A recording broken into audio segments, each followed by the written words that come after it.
In some villages, poverty does not always arrive like a thief in the night. Sometimes it arrives smiling. It speaks softly. It calls itself family. And when it finally takes what it wants from you, it leaves no broken door, no shout, no blood on the floor, only silence, only lies, only the slow death of a dream. That was how Chioma's life changed. Not with thunder, not with warning, but with one promise from the mouth of her mother's elder brother. A promise of education, a promise of Lagos, a promise of a better life. Back in the village, Chioma was the kind of girl people pointed at with pride. Her school uniform was always neat, even when it had been washed too many times and the blue had started fading into pale sky. Her exercise books were covered carefully with old calendar paper. Her handwriting was small and beautiful.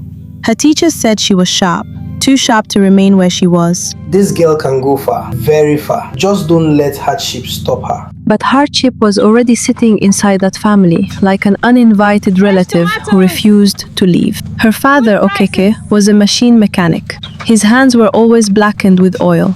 Her mother sold foodstuffs in the market. They were not lazy people. They were simply poor. So when her uncle came from Lagos in a clean shirt, polished sandals, and city confidence, they listened to him the way people listen to rain after a long dry season. My sister, why is this girl still here? In Lagos, I can put her in a good school. She will live with us. My wife will take care of her like our own child. Before you know it, she will start speaking big English and make all of us proud. That night, Chioma did not sleep early. She lay on a thin mattress and stared at the zinc roof overhead. Lagos, the city she had heard about in whispers and exaggerations. The place where roads were wide, where buildings touched the sky, where every child in polished shoes carried a backpack and the future. When she left the village, her mother cried. Her father tried not to. Neither of them knew they were not sending their daughter to school. They were sending her into captivity. Lagos did not welcome her the way she imagined. The air smelled different. Concrete roads, crowded buses, horns. Her uncle's house stood inside a crowded compound, in a part of the city where people lived close enough to hear one another argue through walls. It was not the grand place he had painted with his mouth in the village, but to Chioma, it was still bigger than home, bigger and colder. The first sign came that same evening. No one mentioned school, not once. Carry that bag inside, go and bring water, sweep the parlor, wash those plates. Chioma obeyed because she was new, because she wanted to be useful, because she thought maybe this was just the way city homes worked on the first day. What is the use of having family? Sometimes the deepest wounds begin with words like that. Then she saw them, her uncle's children, freshly bathed, shoes polished, school bags on their backs. Chioma stood at the gate with a plastic bucket in her hand and watched them leave for the very thing she had been brought to Lagos for. Auntie, when will I start school? School? First learn how to behave in this house. That was the answer. Not clear enough to fight, just cruel enough to confuse. Days became weeks, weeks became months. Every morning she woke before everyone.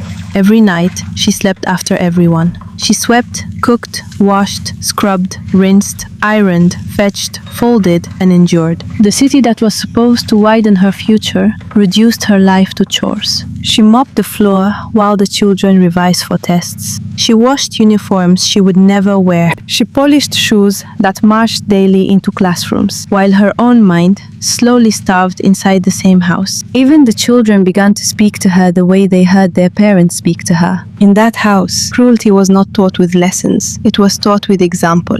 At mealtimes, the wound cut deeper. Plates were arranged neatly on the dining table. Uncle at the head, auntie beside him, children around them, spoons clinking lightly against plates, television humming in the background, the smell of stew and rice filling the room. But Chioma was not allowed to sit with them. Never.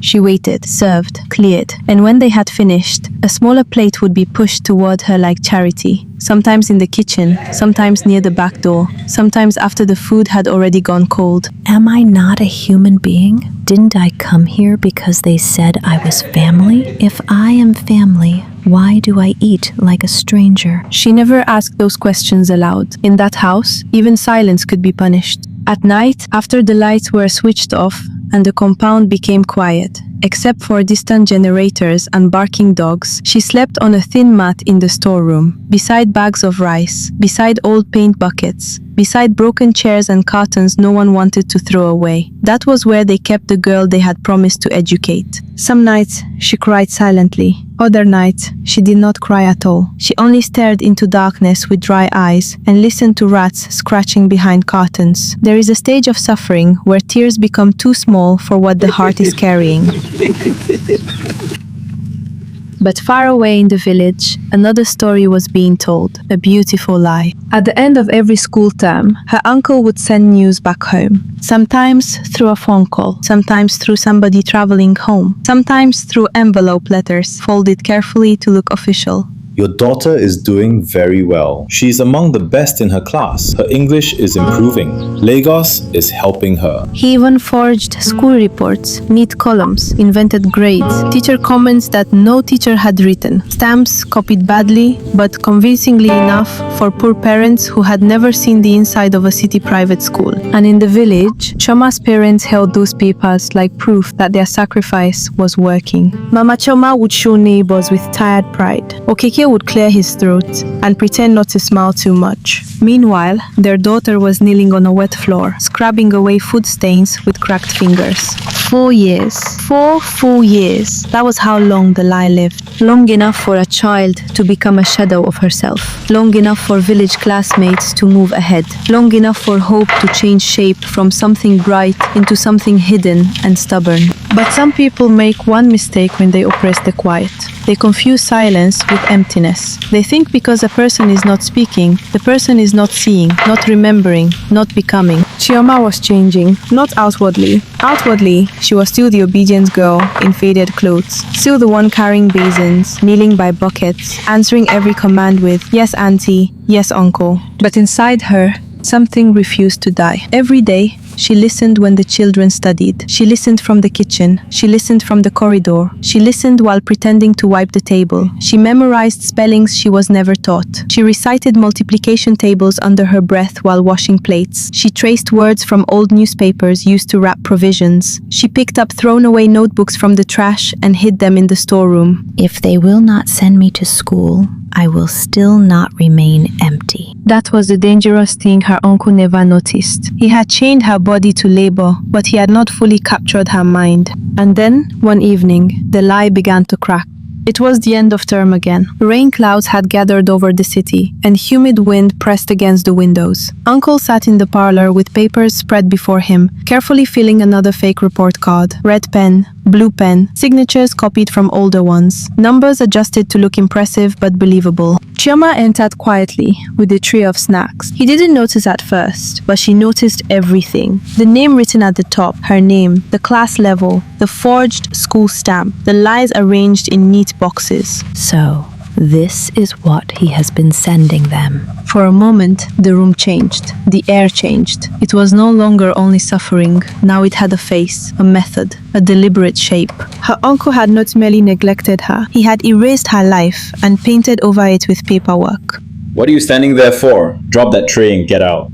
She dropped the tray on the table and left. But that night, in the storeroom, she did not cry. She did not stare blankly into darkness. She sat upright on her mat, breathing slowly, her hidden notebooks beside her. For the first time in years, her pain had become something else, something colder, something sharper. A decision. Not long after, another presence entered the story. Not a ghost, not yet, but something close to destiny. In that compound lived an old woman everyone called Mama Bisi. She sold akara in the mornings and sat outside in the evenings, watching people with the patient eyes of someone who had lived long enough to recognize sorrow without being told. She had seen Chioma many times, the way the girl moved too quickly when called, the way she never wore uniform, the way she carried herself like somebody shrinking to survive. My daughter, which school do you attend? Chioma froze. It was such a simple question, yet it felt dangerous. I help in the house. That is not what I asked. That was the day Chioma finally spoke. At first in fragments, then in full. The promise, the chores, the storeroom, the reports, the years. The dining table she could not sit at. The school she could hear but never enter. They told my parents I am in school. They send report cards. I have not entered one classroom since I came. I am tired. I am so tired. When she finished, the old woman said nothing for a long time. She only looked at her the way elders look at graves that should never have been dug. This matter has stayed too long in darkness. What followed moved quietly at first. A phone call to someone in church. A number obtained for someone traveling toward the village. A message passed in pieces until it reached Okeke and his wife like thunder arriving late. At first, they refused to believe it. How could they? Had they not seen reports? Had they not heard their brother's voice? Had they not built their hope around the lie? Because the truth would have been too cruel. The world did not spin normally for those parents after that. Mama Chama dropped to the ground and screamed. Okeke stood motionless, his face empty in the terrible way a man's face becomes empty when rage and shame and heartbreak collide at once. They came to Lagos 2 days later, dust from the village still on their bags, grief already ahead of them. That was when they know about the hidden notebooks, torn pages, pencil stubs, words copied in secret, numbers practiced at night, evidence not only of suffering but of survival. Even in bondage, the girl had been teaching herself, piece by piece, in darkness, in exhaustion, with no classroom, no teacher, no desk, only hunger and stubbornness. Chioma left that house the same day. The storeroom lost its prisoner, the compound lost its silent worker. The dining table remained full, but the lie that fed around it had been exposed. Back in the village, rebuilding her life was not easy. 4 years had been stolen. You do not return from that kind of theft and become whole in 1 week. But some stories do not become powerful because life was fair. They become powerful because life was not. A local teacher heard what happened and offered to help her. A women's group contributed money for lessons. Mama Chioma sold more in the market. Okeke repaired machines late into the evening. This time, every sacrifice had eyes open. This time, there were no false reports, no polished lies, only work, only truth. And Chioma learned with the desperation of somebody trying to catch up with stolen years. Dawn lessons, evening revision, reading by lantern when power failed, refusing pity, refusing shame, refusing to let the house that enslaved her become the final definition of her life. They took years. They will not take me. And the uncle? He thought the story ended the day she left his compound. Men like that always think survival is the ending. They do not understand that survival is only the beginning of reckoning. Years later, on a hot afternoon with sunlight lying yellow across a government compound, he walked into an office to solve a land matter that had tied him up for months. Age had bent him a little. His step had lost some of its arrogance. He adjusted his shirt, cleared his throat, and waited for the official handling his file. Then the door opened. And there she was, not with a broom, not with a bucket, not standing behind the dining table, waiting for leftovers. Seated upright, educated, composed, wearing authority the way some people wear expensive clothes. Her name written cleanly on the desk before her. Chioma Okeke. Chioma. Good afternoon, sir. Sir, not uncle, not family, not anything warm enough to hide inside. Just sir. The distance of that word hit him harder than an insult. He stood there, sweating inside his own memory, seeing not only the woman before him, but the girl he had once ordered to fetch water, wash plates, and disappear from the dining table. He opened his mouth to speak, perhaps to apologize, perhaps to explain, perhaps to beg the past to change shape. Please sit. Let us look at your file. That was all. No screaming, no public revenge, no dramatic insult. Sometimes the coldest justice is not destruction, it is elevation. It is becoming undeniable in front of the person who worked hardest to keep you small. They say he could not look her in the eye for long that day. They say his voice shook. They say when he left that office, the sun outside looked harsher than before. But the truly frightening part of this story is not that one girl survived, it is that many do not. In many homes, right now, behind painted gates and locked compound doors, another child is washing plates instead of holding books. Another family is trusting a lie because the liar is wearing the the face of a relative. Another dream is sleeping on a storeroom mat. So when somebody arrives with too much promise and too much polish, when they say, "Leave the child with me, I will give her a future," listen carefully, because not every helping hand is help. Some hands only reach forward so they can pull a child deeper into darkness. Chioma came back. She became somebody. But every time she sees a girl standing quietly at a gate with a bucket in her hand while other children walk to school, a part of her still hears the sound that haunted her childhood most. Not the broom, not the insult, not even hunger. The sound of her own parents thanking the man who was destroying her life.